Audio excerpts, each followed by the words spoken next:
bueno, este es un nuevo proyecto, se llama Conversaciones en el Museo. Yo les agradezco que están. Y para la primera conversación, digamos, la invitamos a Flora Mantiola, que ya había hecho el año pasado una curaduría para la vidriera.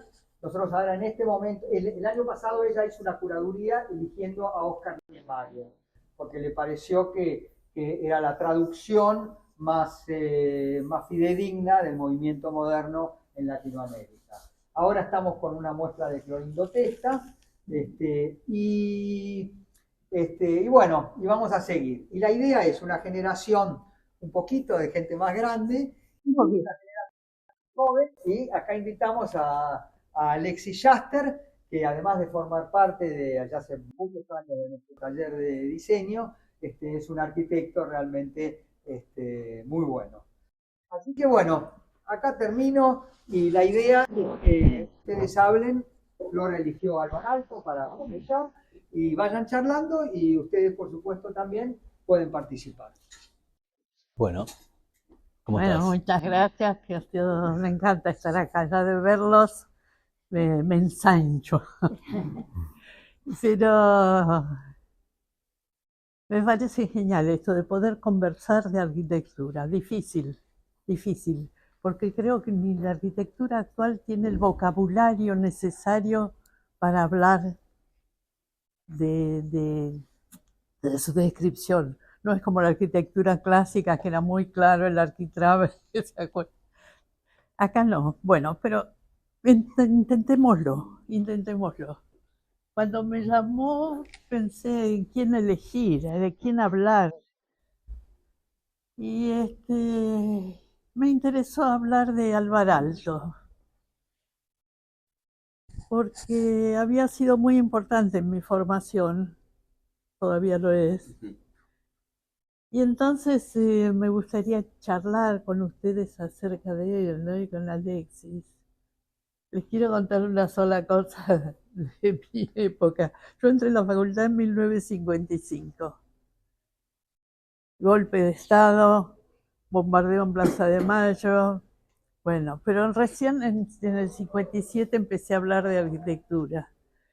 Y en ese momento en la facultad había dos grupos políticos grandes, básicos, los humanistas y los reformistas. Los, los reformistas tenían distinto grado de aproximación de socialismo al comunismo, pero eran los reformistas. Vos eras o comunista o humanista. Pero lo genial de esto es que eso coincidía con inclinaciones arquitectónicas. Los reformistas eran Le Corbusier y los humanistas eran Wright. Entonces estabas en uno o en otro.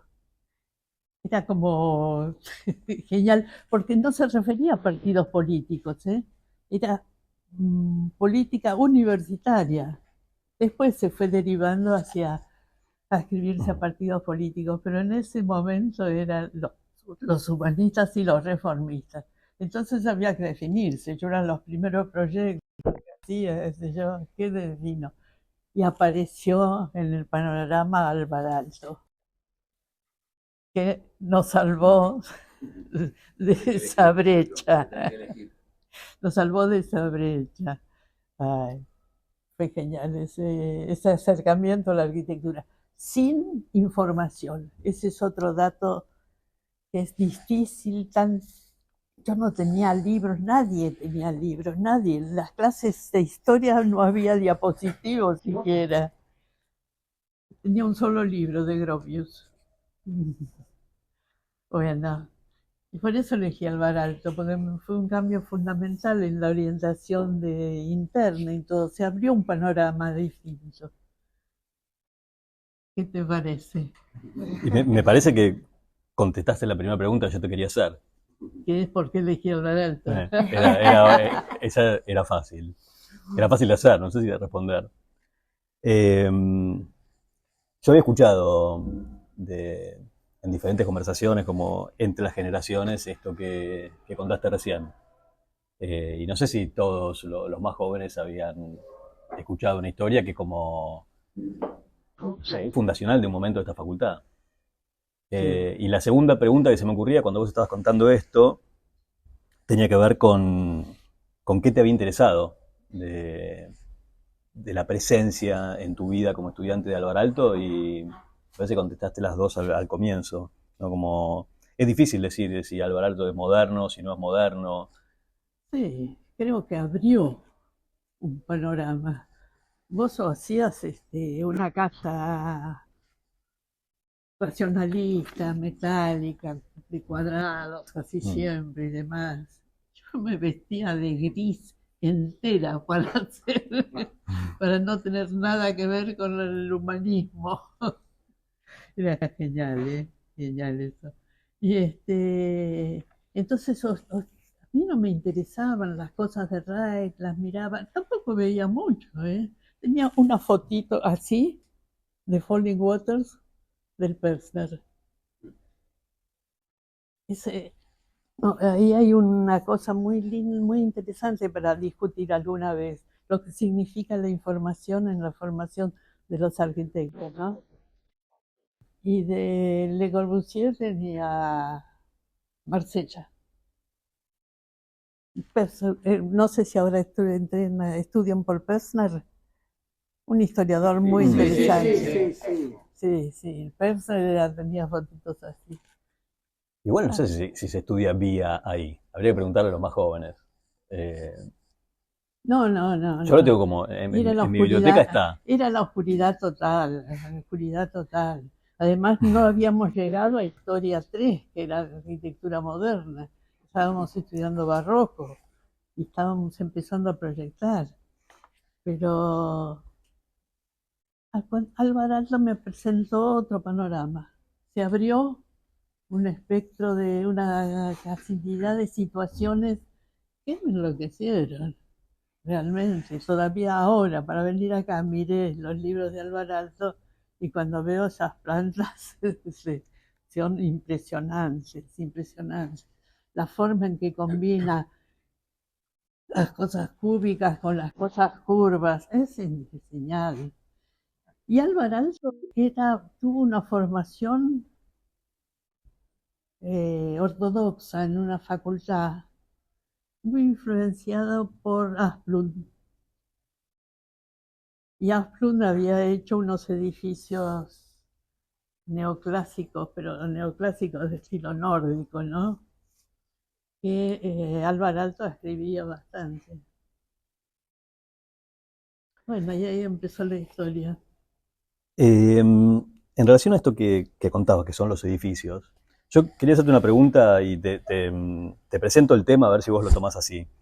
Bueno, por un lado, yo me formé con ellos. O sea, yo trabajé en el estudio de Flora muchos años y además soy de una generación que cursaba en aquel momento la tradición del taller vertical, que iba de primer año hasta último, inclusive desde CBC, porque ya en el CBC ibas teniendo como alguna idea de qué rasgos, que no son estos dos que vos contabas, sino que eran otros, que era, bueno, qué tipo de arquitectura te interesaba y por qué. ¿A quiénes eran sus líderes?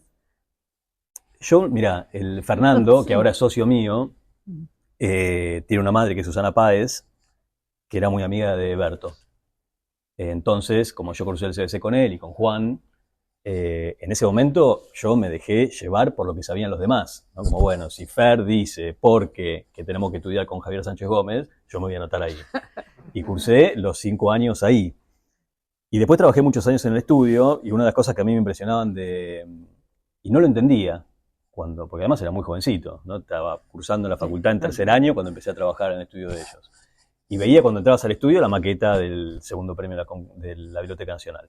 Y en ese sentido, este acercamiento que tuvo parte de la historia de estudio con las ideas metabolistas, que yo sé que a Javier le encantaban, cuando hace muchos años me pidió un libro que yo tenía de arquitectura japonesa, la nueva arquitectura japonesa, que es editado, creo que era Nueva Visión, que yo me los iba comprando en un lugarcito de libros a la vuelta del estudio por 2 pesos. Una vez lo traje y Javier me lo pidió. En aquella vez fueron a Japón ustedes, ¿no? ¿Te lo devolvió? Me lo devolvió. Sí. Yo cuando se lo presté sabía que me lo iba a devolver. Porque fue previo a un viaje que hicieron a Japón. Pero estoy hablando hace como 10 años, por ahí. Pero volviendo, pensaba en ese acercamiento a través de los proyectos a las ideas metabolistas y también me acuerdo en otra faceta, el concurso del Centro Cívico de Ámsterdam, que a mí me voló la cabeza, que eran esas burbujas de vidrio que lo ponías al lado de los dibujos de Archigram y decías, ¿qué es lo que está pasando entre Europa y América en este momento? Entonces, hacía un repaso. ¿Saben cómo era el proyecto de Ámsterdam? Si no saben, tenés que contarlo porque... Hacía un paréntesis y contarlo. Sí, a mí me parece increíble. Aparte era un edificio que se desarmaba. Claro. Era un edificio que no dejaba huellas y se desarmaba. Era un proyecto para hacer la municipalidad de Ámsterdam. Entonces, Ámsterdam, nosotros pensamos, es todo relleno. Y además estamos obsesionados con el tema de la flexibilidad. ¿Qué era lo más flexible? Era mucho más flexible que los edificios, era tener barcos. Entonces hicimos todas las oficinas de la municipalidad flotantes en muelles según las reparticiones, que salían a hacer sus trámites y demás a toda la ciudad de Ámsterdam. Y arriba había una especie de estructura, superestructura, que tenía la parte del gobierno, que eran unas esferas transparentes. Muy linda La maqueta es increíble. Muy linda, muy linda. Pero realmente era llevar el pensamiento a un extremo de la flexibilidad. ¿Qué más? Desaparecía la municipalidad y quedaba nada. Y ahora, Flora, eso porque le viste una conexión con... No, yo lo que quería contarte es que desde mi punto de vista de cómo los conozco, hago una lectura directa entre estos dos formas de ver el mundo, ¿no? Los metabolistas de la biblioteca, Archigram y el concurso de Ámsterdam. ¿Pero me estás haciendo una entrevista a mí? Y sí. Ah. Y la pregunta es, en todo el trabajo hasta hoy, ¿ves alguna relación vos directa con la obra de Aalto en el trabajo de ustedes? ¿O cómo fue esa influencia? Y también si acordás con la lectura que hago yo, ¿no? Como un momento metabolista, un momento ligado como a estas arquitecturas desarmables y hipertécnicas. No, yo creo que Aalto nos ayudó a soltar la mano, decíamos en ese momento. Creo que, ¿no? También me mira... Pero, por ejemplo, viste, no estaba yo todavía en el estudio, pero cuando ves en la maqueta del concurso de La Plata del Palacio de la Música, hay trazos muy alteanos en esa obra. Por ejemplo, hay fragmentos de obra que pueden, viste, de esa maqueta de madera, sí, sí. que no se hizo al final, ¿no?